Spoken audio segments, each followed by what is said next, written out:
And I'm using 4K Blu-ray, by the way, because it is physical media, it is repeatable. Unlike streaming, it is subject to less compression and less bandwidth limitations depending on your broadband and things like that. Also, it's probably easier for me to actually try and pause a certain section and analyze it without the menu actually coming up and obscuring the screen and things like that. So I'm using 4K Blu-ray rather than any streaming, let's say from Netflix 4K or Amazon Prime Video, to do this Dolby Vision versus HDR10 comparison. Right. Is there anything else that I need to tell you? Okay, so both of these LGB7 has been calibrated in their respective Dolby Vision and HDR10 modes, and as part of the comparison, I have been switching the sources around here and there, and I'm satisfied that both screens are performing to their optimum capability for this comparison. So there are two Ultra HD Blu-ray players here for this comparison, the Oppo 203 and the Panasonic UP900. So I will need 2 copies of each 4K Blu-ray titles for this demonstration or comparison.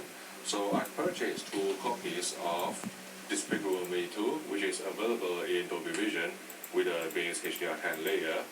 And I've also purchased 2 copies of The Fate of the Furious, which is available in Dolby Vision with the HDR10 base layer, and also 2 copies of Power Rangers. And I must be the only person in this world who has actually purchased 2 copies of Power Rangers.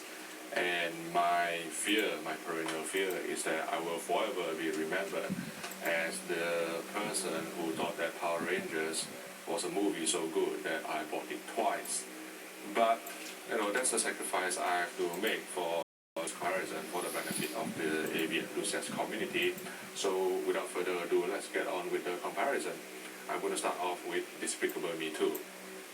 Okay, here I'm using a very early scene from the 4K Blu-ray of Despicable Me 2. The screen on your left is showing it in Dolby Vision. You can see that it's actually in Dolby Vision, whereas the screen on the right here is showing it in HDR10. Right.